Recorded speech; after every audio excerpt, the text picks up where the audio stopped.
Welcome back to another episode of Small Ball with Kenny Beecham. On today's episode, unfortunately, Giannis got injured. One of our boys out 4 to 6 weeks. We got to talk about all the implications with that. Is he going to get traded? Is he not? What does that mean for the rest of the league?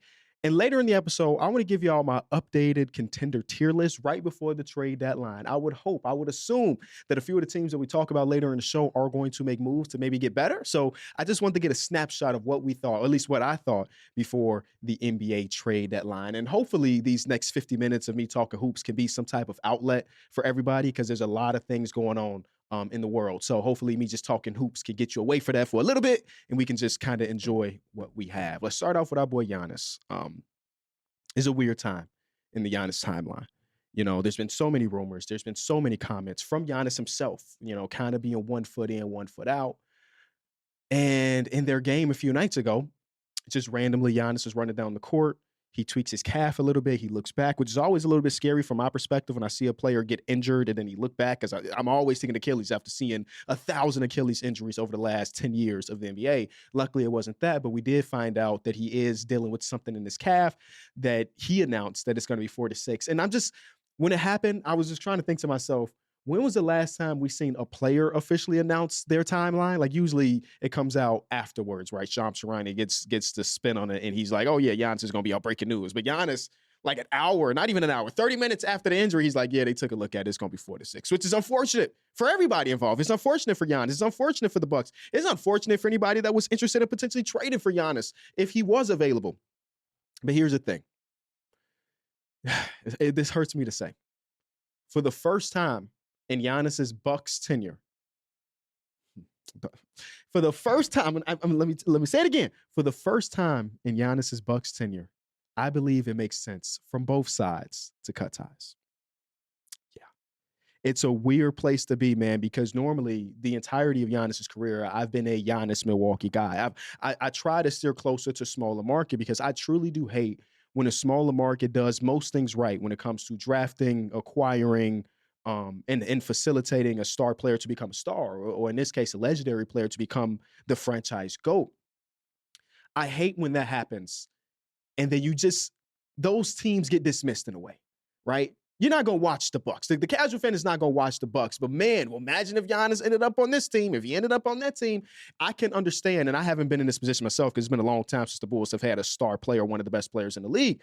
But I can understand the toll that it would take on the fan base to see every time that y'all talking about my favorite player. It's not about how great he is, even though you recognize that. It's more about him getting traded. I can see the frustration from that from a fan base. So I've hated any time a guy like Giannis' name came up in trade talks, because he felt like a Milwaukee forever guy.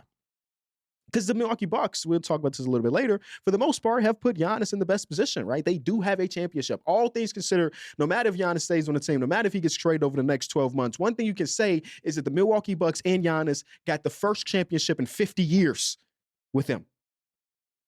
So anytime, with me being a smaller market guy and basically saying anytime Giannis' name came up, like, nah, he's going to be in Milwaukee. It would have had to take Giannis himself coming out and saying, I formally request a trade for me to finally really think about it, I guess until now.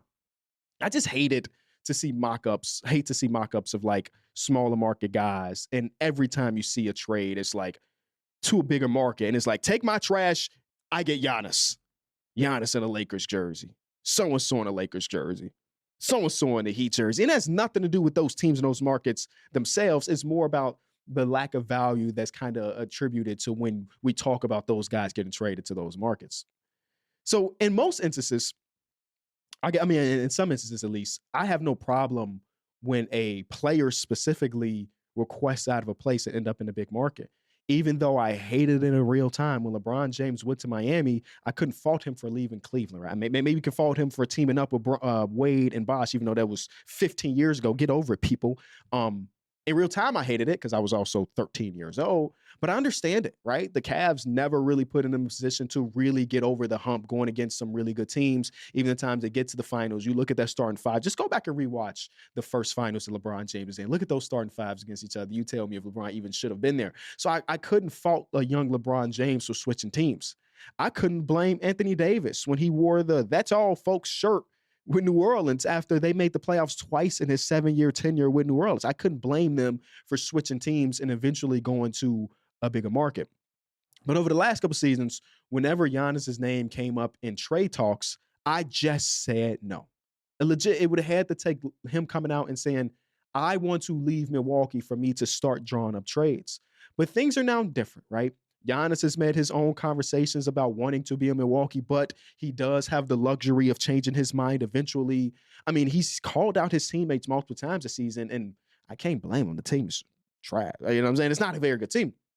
But he called out his teammates recently, and I was really confused on like trying to put together. Usually when a player calls out his teammates, you could kind of be like, yeah, that sounds like he's talking about so-and-so. He's talking about this guy. He's talking about that guy.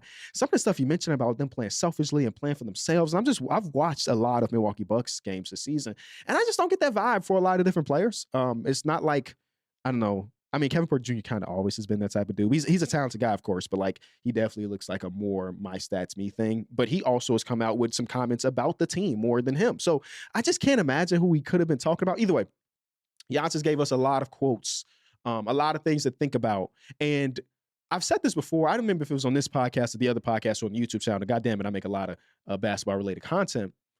That as somebody that has switched teams in my profession multiple times, I understand the 1 foot in, 1 foot out thing. The first company we signed to was House of Highlights. It was amazing. We loved everybody in the team. We were there for 6 years. And I just want to say, in this industry, being with the same company for 6 years is a very long time, y'all. But eventually, we had to switch. We got a better opportunity over here. And even though I'm looking at the new payday and I'm looking at the new opportunities and I'm looking at everything seems like the grass will be greener, it took a lot for me to finally tell House of Highlights I was switching teams. You know, this is during the pandemic, so I couldn't make a full meeting in person. But I remember being on that Zoom call, literally in tears as I'm telling them, I love y'all, but I have to take this opportunity, right? And Giannis, if you think about it on a way bigger scale, his upbringing, his story from, you know, being a kid in Greece to being right outside of the lottery of this guy that for the first year of his career, every away announcing crew was mispronouncing his name. Nowadays, everybody in the world feels like they can spell Antetokounmpo. You know, that's how big of a person and player he had become. So I can understand going from, you know, if you've watched the Giannis documentary, going from the selling purses on the side of the road in Greece to end up being in the NBA, and the first place he stepped foot in America was Milwaukee. That fan base welcomed him with open arms through his trials and tribulations, through him going from, like, remember early in his career, he was playing under our guy, Jason Kidd, and Jason Kidd had him running the point guard for better. Like, it actually helped Giannis a lot. But all of the, you know, the missteps of him playing point guard and doing this and doing that and coming in as felt like 150-pound rookie to now be one of the biggest and strongest players in the history of this sport, I can understand, even though it makes sense maybe for him, for his future to switch teams, how difficult it can be to finally make that call. And I could guess, again, I don't know Giannis. I'm on the PR list where, like, if he drops a new candy brand, guess what? I'm there. I get it, but I've never really talked to Giannis. We've DM'd, but something tells me it wasn't him. It was somebody that was really, you know, in his assistant or somebody in his company. So I don't know Giannis himself. But if I had to guess, based on all the comments he's laid out over the last, let's say, 10 months or so, he doesn't want to be the one to ask for a trade, but I bet he would welcome a trade if it happened. You know what I mean? Like, so we can't point the blame at Giannis if he formally requested a trade. And I'm here to say, Giannis, I just don't know, and I can't speak for Bucks fans, I guess. I just don't know if you did formally request a trade that the fan base would be upset with you. You got the MVPs, you got the DPOY, you got the champions. You literally have a championship. The last time they did that was 1971. It took 50 years. And we see that there is not much wiggle room within this franchise to get better and get back to a contender. I can no. I'm not speculating. I can guarantee if you got traded to set team, the first game you get back in Milwaukee, you're getting a standing ovation. You're getting applause. You, of course, getting the video because everybody, Luke Cornett got a video. Everybody gets a video. So you're going to get a video. You're going to be beloved. You're going to get a statue. You're going to get your number retired. Everything is going to be okay if it eventually did happen. But again, from his perspective, I completely understand why he wouldn't. Now, when we come back, we'll dive back into what this injury means because, well, there's a lot of things going on.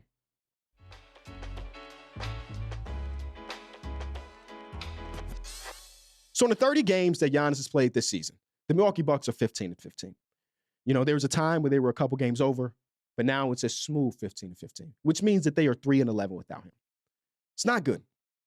4 to 6 weeks is a long time in the NBA. A lot of things can happen in 4 to 6 weeks. Obviously, in 4 to 6 weeks, we're getting past the trade deadline, which has its own implications. But let's say, because we don't know Giannis's healing factor, he is kind of a superhero, so it could be 3 weeks, it could be 7 weeks, we don't know. But I'm gonna look at it from the pessimistic side. It's not normally what I do, and say, let's say he missed entire 6 weeks and then he comes back. Not just reevaluating in 6 weeks, but he will be back in 6 weeks' time.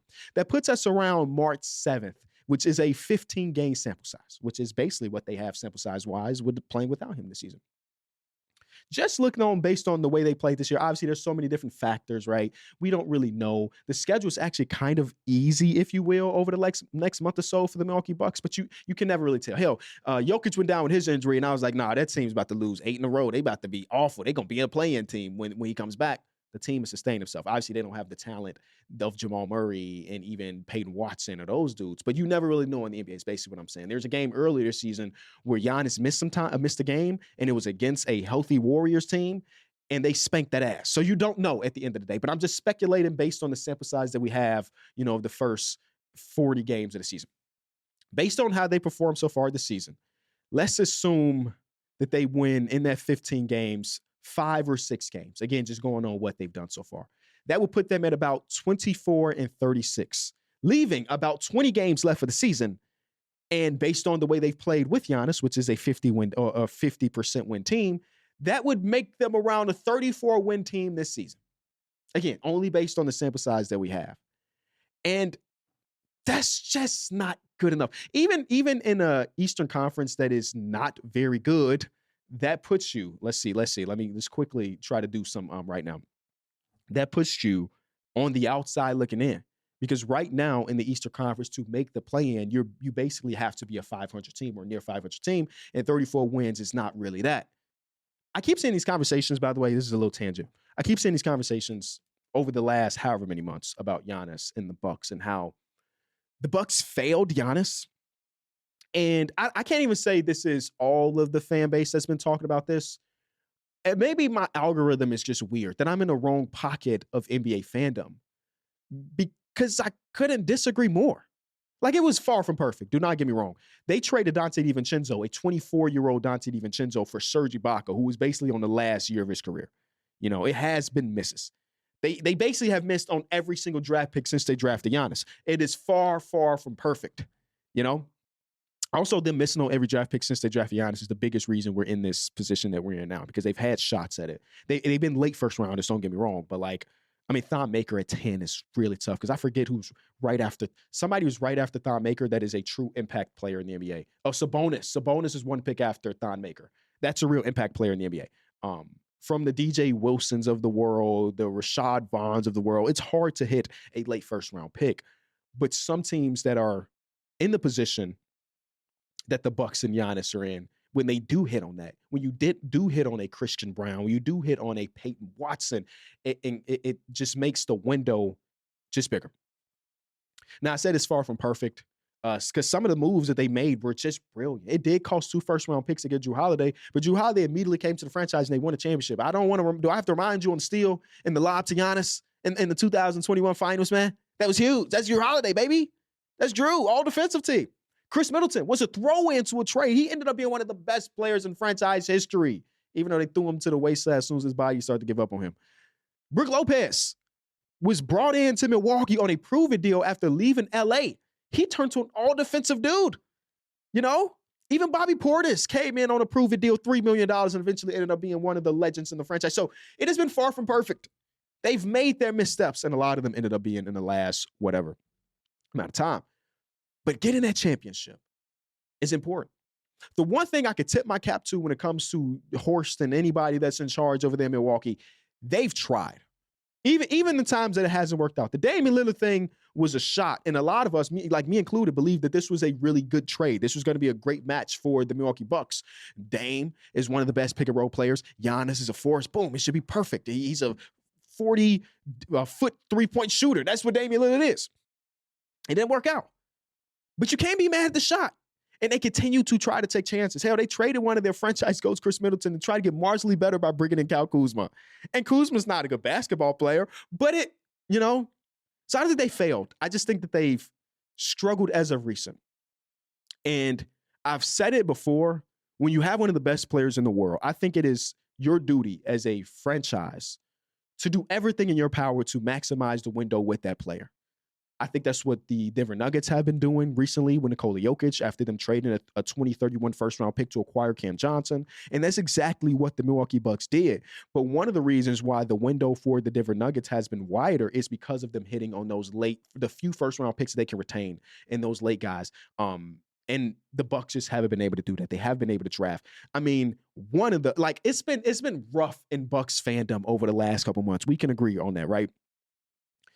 Another nasty thing happened over the last week where our boy Keyshawn George was on Old Man in the 3 with Tommy Alter, Bilal Coulibaly, and Alex Sarr, and he just basically aired out dirty laundry that said the Bucks gave him a promise but passed on him for AJ Johnson.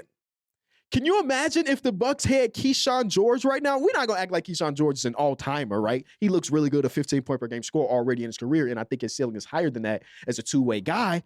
But Keyshawn George comes to the Bucks. He's the second best player on the team.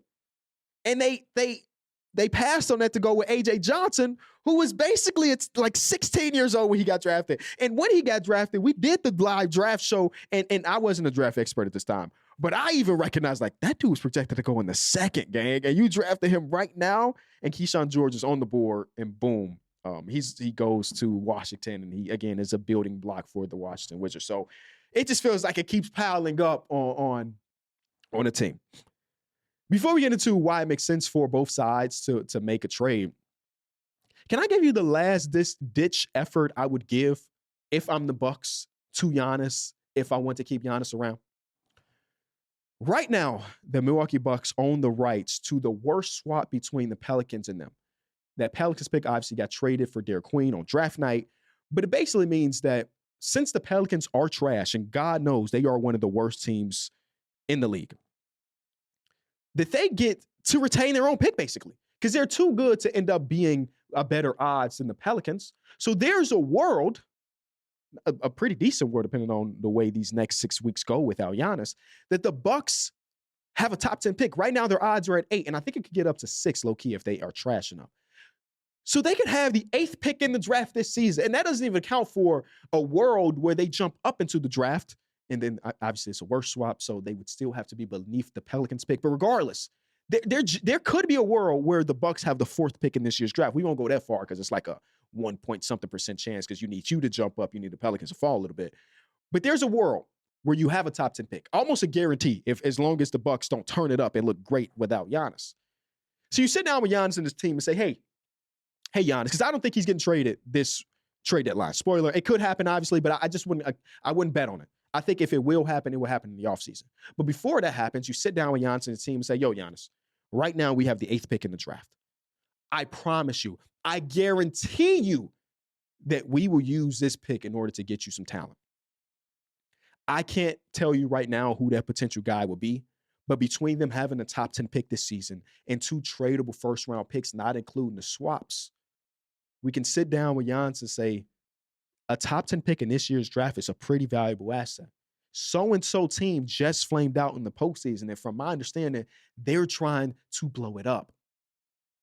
Forget about the rumors for the mid-tier guys, the Zach LaVines of the world, the Jeremy Grants of the world. A top 10 pick plus 2 other picks in the future could be very valuable in the market. So Giannis, just give us before you officially request a trade, give us 2 weeks to try to tell you what the plan is. We're going to use this pick. We already got a deal set up to acquire this guy. We're going to use this pick. We already got a deal set up to acquire this guy. And just like that, Giannis, we can't promise that we're back into contention, but damn it, we're a lot closer now than we were 6 months ago when you got injured with that calf injury. That is the pitch. Is it a pitch that Giannis would believe in? I'm not completely sure. I don't know. but I think it's a pretty damn decent pitch. Only thing, the biggest factor is trying to figure out what that player would be on what team. Who is the next potential all-star caliber player that might request a trade or might be available because your team is trying to blow it up? I don't know the answer to that right now. I have some speculations, but I won't go that far. That is the pitch. And when we come back, we'll talk about why it makes sense for them to make the trade.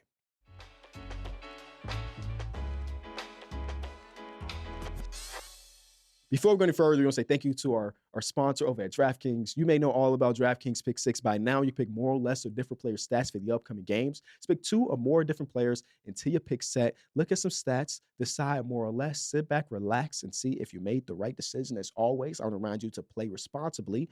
But as you know, what we do on this show is we put together pick sets. Do we hit on those pick sets? Sometimes. Sometimes we do. How often? What am I shooting from the field? Sometimes we hit. You know what I'm saying? So like I say, I'm giving you my pick set. You definitely don't have to follow what I'm thinking, but you could download the app and play alongside. Okay. Actually, today, we got a couple banger games, if you ask me. I want to start off with the 76ers versus the Hornets. Spoilers, 76ers are a team that's going to come up later in the episode. This game should be really fun. These are two of my favorite League Pass teams. The Hornets have been playing a lot better as of recent, and I can't stop watching 76er basketball. They're always in a close game. It's always interesting. But in this game, I'm gonna swing a little bit, and I'm gonna say the rookie matchup. I'm swinging and saying VJ Edgecombe more on points. I don't know what Contender will go do on the other side, but I'm sure VJ want to show something because right now I just saw that Contender took over Cooper Flagg at number 1 when it comes to the rookie ladder, and I'm sure VJ want to say, hey, if he number 1, I'm coming for that. So I want to go more on VJ Edgecombe's points. Next, we got a good old classic on Peacock. I love the home and home. The Magic and the Cavs just played a couple nights ago. They play again tonight. So I'm going to go more on Paolo Banchero's assists. Over the last couple games, Paolo Banchero has had so many assist opportunities. And unfortunately, his teams haven't been able to make shots. But maybe this is where things shift a little bit. So I'm going to go more on Paolo Banchero's assists because it's not like him not getting a ton of assists is not from the lack of passing from him. You know what I mean? It's more about his teammates not making shots. And now I'm counting on his teammates making shots. After that game is over, we got another great game over on Peacock. The Portland Trail Blazers versus the Boston Celtics. Another two of my favorite League Pass teams, y'all. Come on, man. In this one, I'm going to go more on Donovan Clingan's rebounds. The Celtics team, they don't lose on the margins a ton, but I think Donovan Clingan on the offensive glass is still a monster. That's why they call him Kling Kong, and I think he's going to go on that glass and kill it. Next, we got the Bulls versus Lakers, y'all. The Bulls are over 500, 45 games into the season. It's kind of a scary time. If we have time, we'll talk about Derrick Rose jersey ceremony later. It's a scary time because I think the Bulls should be selling, but because they're 1 game over, and being 1 game over right now, you're a game and a half away from the 6th seed. I'm a little bit afraid of what this front office is going to try to do because they think they're closer to what they are. In this little stretch of the Bulls 7 winning basketball games, they're shooting a blazing percentage from 3. I just don't think that's something you should really believe in. So I mean, that's just my opinion. Who knows? LeBron James versus the Bulls. Killer. Have been since 2003. Just killed Chicago. So even in the ripe old age of 41, I'm going to take more on LeBron James's points. Should be a good game. Josh Giddey, another half-court heave for a win. Who knows? And I didn't realize we had 3 games tonight on Peacock. We got Warriors versus Timberwolves. Timberwolves haven't looked great as of late. Of course, the Warriors lost Jimmy Butler, so both of these teams are coming in trying to right the ship a little bit.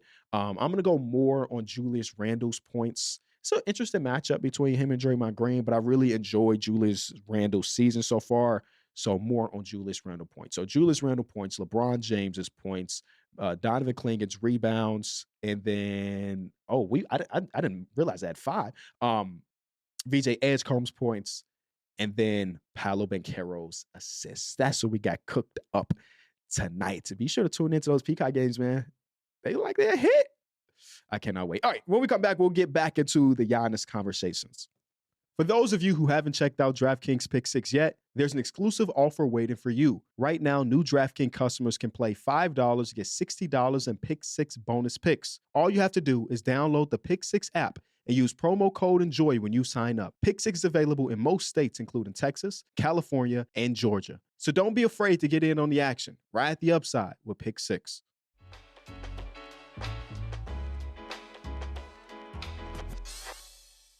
So we made the pitch to Giannis that if we wanted to keep you around, if we wanted you to stay a for-lifer, which I just think we need more for-lifers in the NBA, we made the pitch. We're going to trade that pick. We're going to get you somebody. Cool. But here's the reason why they probably should trade him away. We love Giannis. He's one of my favorite players in the history of this sport, like 100%. I can't, like, even trying to have this conversation hurts my soul a little bit. But Giannis right now is a 31-year-old big fella who over the last couple seasons have missed time. Now, this is the first time where the regular season has been in trouble. Usually he's a 65-game minimum guy in the regular season, and he had struggled once we got to the postseason. And maybe that was the length of the regular season, whatever. He struggled to stay healthy when things got down to the postseason. It's unfortunate because, you know, maybe you can argue that the Dame and Giannis era didn't go well was because the injuries, or the last hoorah with Chris Middleton and company was because of injuries. And I couldn't even tell you that you're wrong. But Giannis now has accumulated a few seasons where the injury bug did end up biting him in the worst times.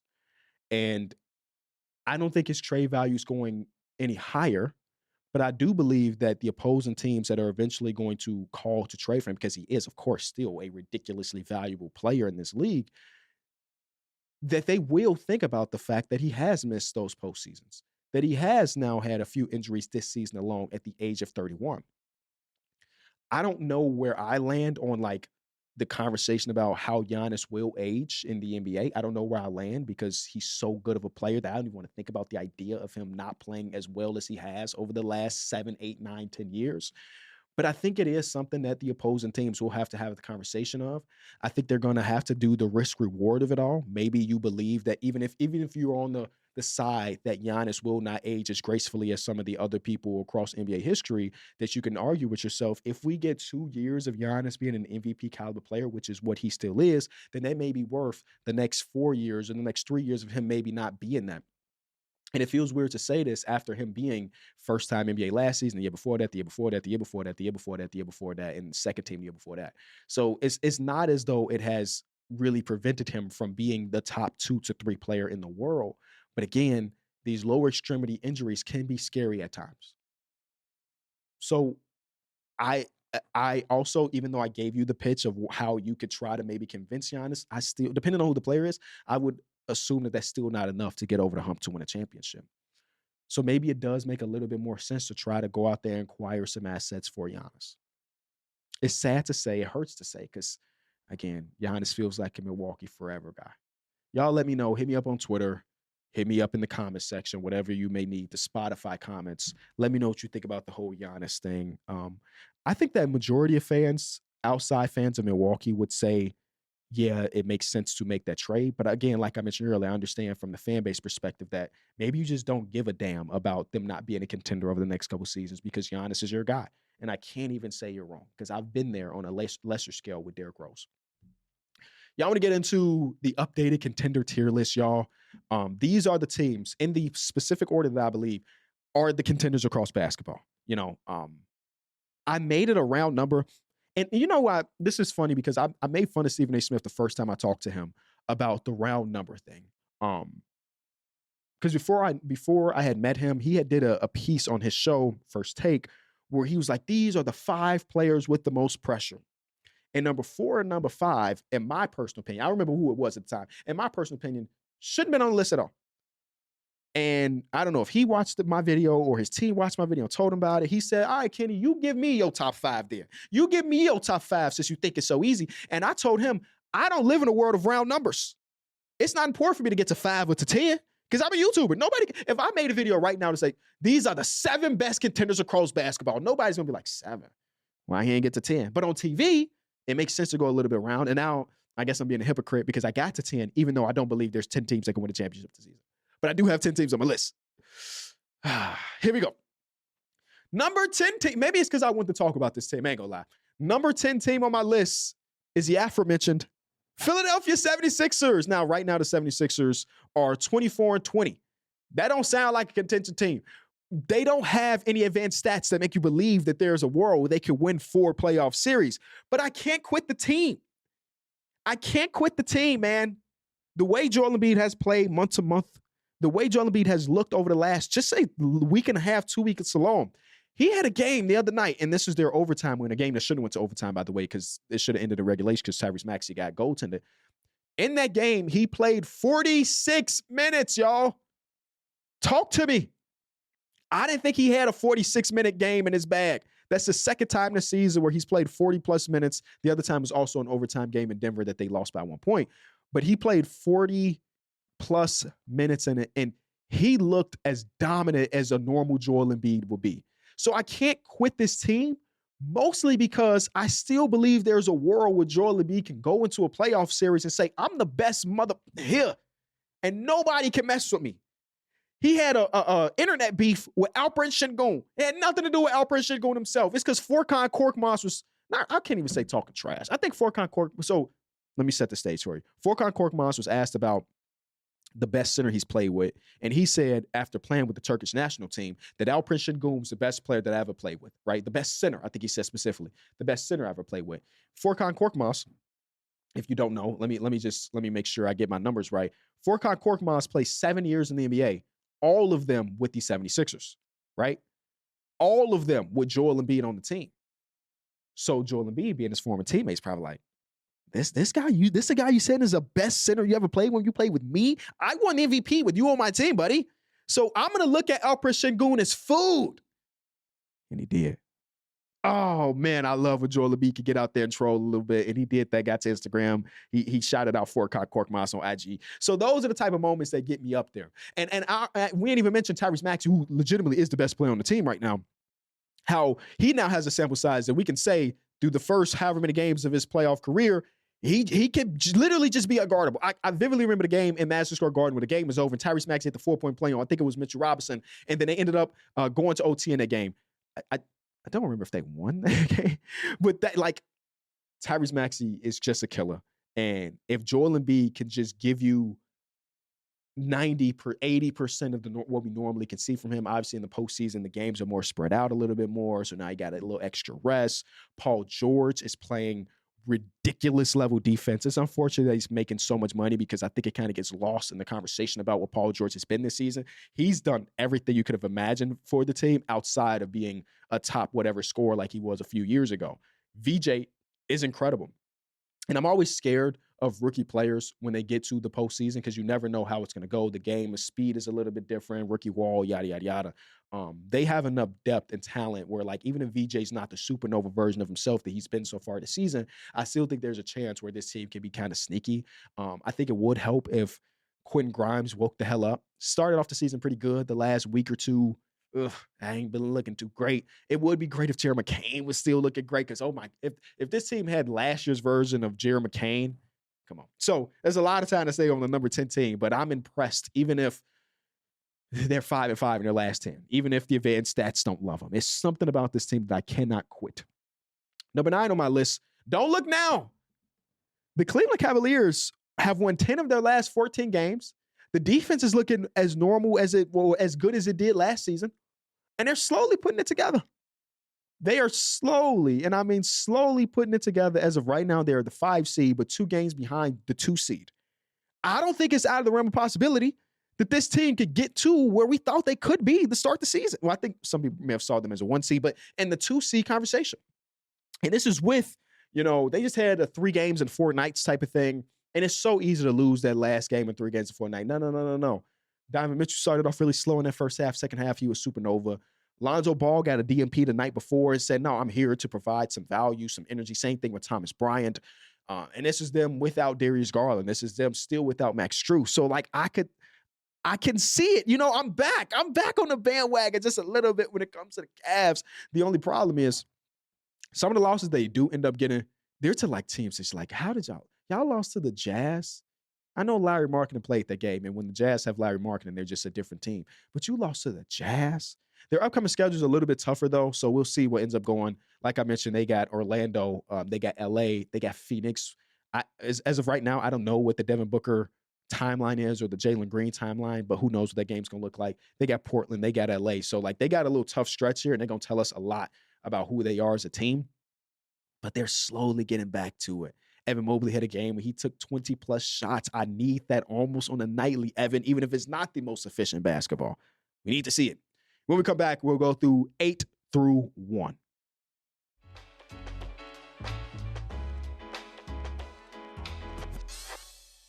Number 8 on my list is the Boston Celtics. Now, Celtics fans, before you come at me and say, Kenny, that's way too low. We have one of the best net ratings, if not the best net rating. No, they're second because obviously OKC exists. The second best net rating in all of basketball. What are you not seeing about a team to have us at number 8? Hey, Kenny, we got Jason Tatum coming back. Reminder, don't you forget Jason Tatum's going to be back after the All-Star break by all reports.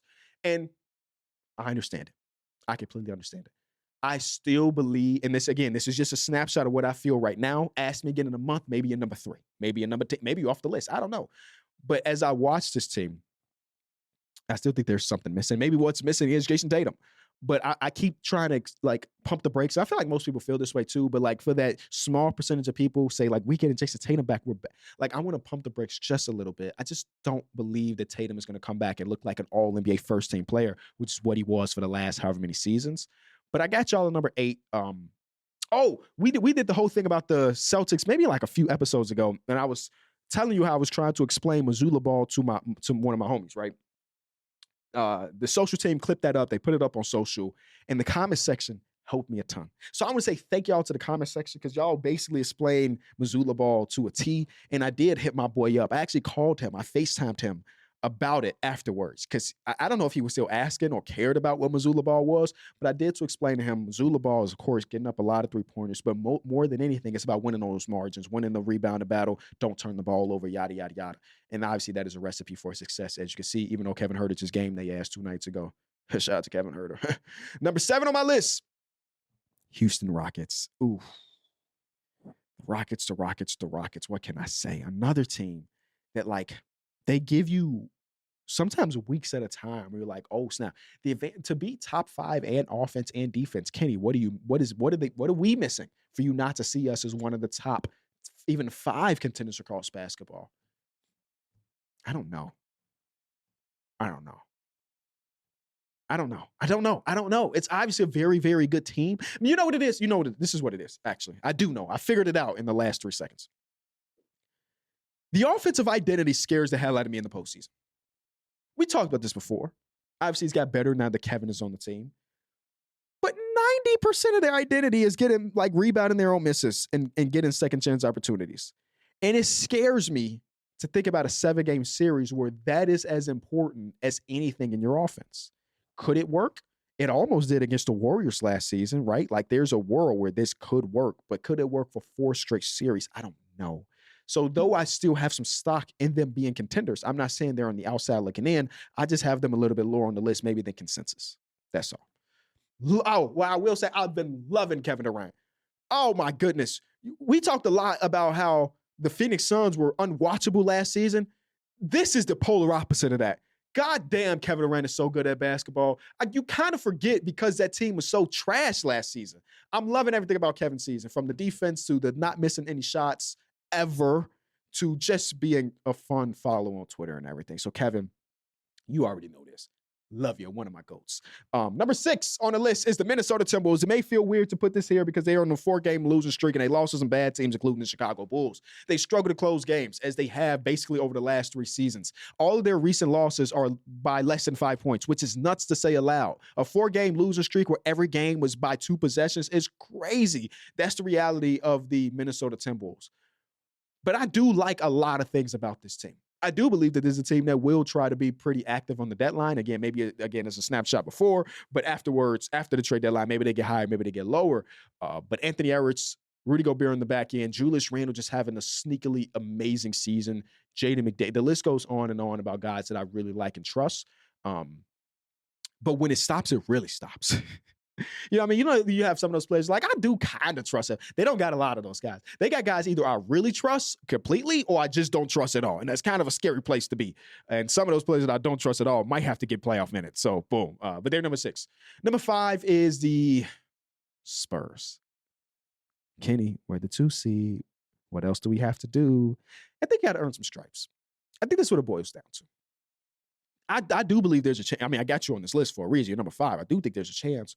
But the more I watch and the more I think about it, I just find it hard to believe a team with not zero, because De'Aaron Fox and Harrison Barnes are here and they have playoff series under their belt. But for the most part, let's say 90% of the roster, and Luke Cornett's here, obviously NBA champion, but 90% of the roster has no playoff experience. 3 of the top 5 guys on the team are either a rookie, a sophomore year player, or a third-year player. It's just scary. And maybe Wemby is so much of a alien that none of that will matter in the grand scheme of things. But I do feel like you have to earn your stripes. I do feel like you got to get into the postseason. You got to get punched in the nose before you figure out who you are as a team truly. And we find out if you are a team that can win a championship. And I feel like this is a team that can get out of the first round, can get out of the second round, but eventually they need to get punched in the face, punched in the nose for us to really know what the team is truly about. Number 4 on my list is the Knicks. I flip-flop between them and Detroit 100 times. The Knicks just had 2 great wins. The game where they held the Brooklyn Nets to 66 points. And then the game they went into, is it still called Wells Fargo in Philly? They went into Wells Fargo and got a win where basically their big fella, you know, I'm not going to talk about it. This team has the highest potential to jump up. Obviously, they just came off that one stretch where they didn't even look like an NBA team. So they're a wishy-washy team, but I do think it says a lot about this team over these last 2 games. They were able to put together a dominant performance and I wouldn't use the word sneak out a win, but a clutch win against a good 76er team. I still think I got a lot of stock in them being a championship contender. But as of today, I do have the Detroit Pistons 1 spot higher than them by maybe 1%. Like I've been flip-flopping like crazy. A lot of things that I don't love about this Detroit Pistons team, but the thing that I love the most is that it just reminds me of when I was a kid. It reminds me of some grinded out 89 to 87 games. Like that's how good of a defensive team they are. And even though their supporting cast is the best around Cade, they still do find ways, right? It ain't like over the last couple week or so, go look at Cade's numbers. It ain't like he's playing like an all-NBA first-team player as of right now. And they still have been able to get wins when Cade can have a 12-point performance and not as efficient as he normally would be. And that means something. That has to mean something. That we keep seeing like Duncan Robinson hitting 5 threes in a game on 3 nights in a row, or Jalen Duren in the game when Cade Cunningham doesn't play is getting the ball off the rim and going coast to coast and so on and so forth. Again, I will say I would love for this team to go out there and make a move, but even if they didn't, I still think they're a championship contender. Number 2 on my list is the Denver Nuggets, and as you can imagine, OKC's number 1. I think the gap between the Denver Nuggets and OKC is not as large now as it was, in my mind, a month ago. Seeing a guy like Peyton Watson, seeing, Aaron Gordon come back, even though I'm pretty sure he got re-injured in their game yesterday. So I'm hoping to hear good news about that. Peyton Watson, Jamal Murray should be a first-time All-Star. Even a guy like Zignaji, who was unplayable for the first however many years of his career, even though he got that $32 million contract, he looks like a genuine NBA player. And for the first time in the Jokic era outside of their first championship run, I can say that this team has genuine depth behind it. And that just hasn't been the case. Tim Hardaway Jr. is like a 6th man of the year candidate. He comes in, he's a flamethrower. He always has been. And if there's any true threat to OKC this season, as easily as Denver. And honestly, with health, if that series did happen, I'm thinking about it. I don't think I'm thinking about it much when OKC goes against any other team in the Western Conference. That's one where I'm like, I gotta really sit down and think about it. And then again, in my number 1 spot, we do have the OKC Thunder, who did have the little stretch where they weren't looking like a champion. Well, I'm sorry, they weren't looking like the greatest team of all time, 6-6-12. They just lost their 9th game, if I'm not mistaken. So dang it, the likelihood of them winning the rest of the games this season is pretty low. So greatest team of all time, out the window, out the door. But this team is still incredible. The defense is still incredible. They do have like the Pacers loss a few nights ago showcase to you how bad their offense could be on any given night, where Shea can have 50 and it still doesn't matter because nobody else on the team could throw a rock in the ocean. But that's, I don't know.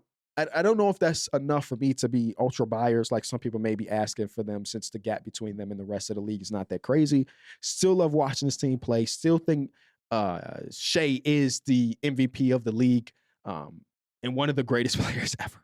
Full stop. I just think he's one of the greatest players ever. And anybody denying that is not really locking into what they should be locking into.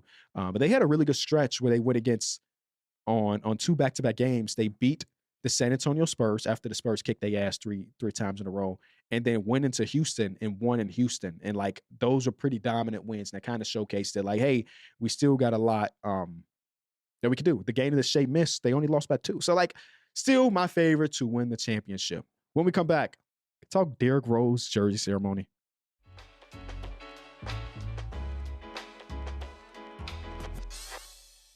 So Derrick Rose's jersey went up in the rafters in the United Center. One of 5 players in Bulls history to get their jersey retired. And it was an emotional night, man. I was there last year when we had Derrick Rose Day, where it was just like giving the flowers to Rose. Oh, look at that. Gave Derrick Rose his flowers. And that was an emotional day. And I was not in attendance for his jersey ceremony. I wish I would have been able to, but I had another obligation last night that I couldn't really get out of. Even if I didn't want to get out of it. It was for my daughter. You know what I mean? Like, I personally valued my daughter's party over the Derrick Rose ceremony. I wasn't trying to get out of it. I worded that really weird. I would stay at home with my kids 100% of the time. All right, cool. But we did watch it on TV. And I was thinking about what it meant in real time to be there last year on his day and how emotional I got. You know, Derrick Rose is truly a Chicago icon. And I don't think people outside of Chicago would truly understand that, right? Because even with his jersey retirement, I'm not a comment section looker often, but there were people like, he didn't do, like, he won an MVP, but like, that's it. And it's a lot deeper than just being an MVP. It's what he did for the city. It's what he did for the people, the belief that he gave as a dude on the South Side with no priors to like anything, like it'd be dirt poor, can end up being an icon. And that's important for the kids. It's important for the kids, man. Growing up, I guess I didn't think about it much, but I didn't think there was a world where I could be beloved by millions. Derrick Rose gives you the idea that it doesn't matter where you're from in this city. You put your nose down, you stay out of trouble, and you go to work, great things can happen. And one thing that stuck with me from the time I was there last year is when he was talking to his oldest son, PJ. And first of all, anytime something like this happens and Derrick was talking to the kids, I'm boohoo crying. I boohoo cried at Taj Gibson last night too. He asked his son, do you want to be good or do you want to be great?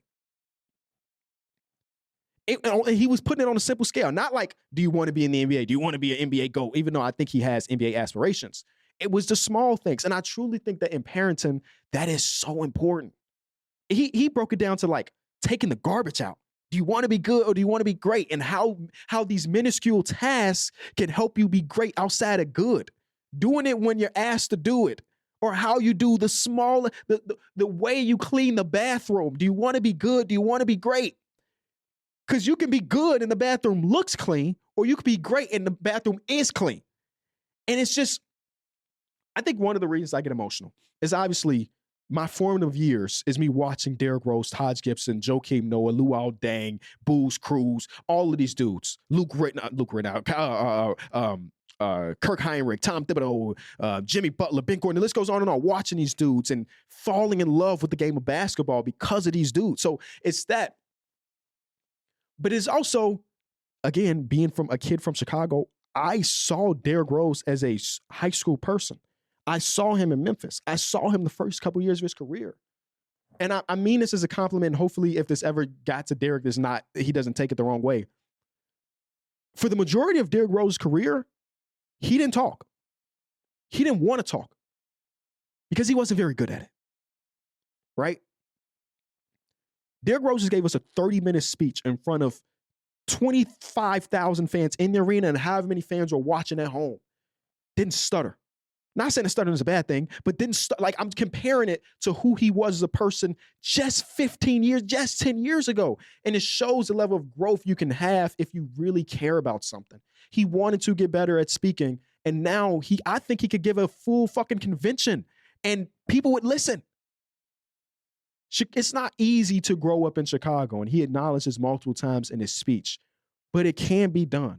And not even in the sense that you have to make it to the league and be the MVP. You could do a normal thing and still be great in this city. And Derrick Rose was a beacon of light and love for this city for a very long time. And you saw that last night with how many people came out, all the great speeches that we got. So shout out to D Rose. One of my favorite things is he brought up Jerry Reinsdorf and the fans booed. Shout out to the fans for that. Love me some Derrick Rose. Hopefully this is another great edition of Small Ball. I will see y'all next week. Peace.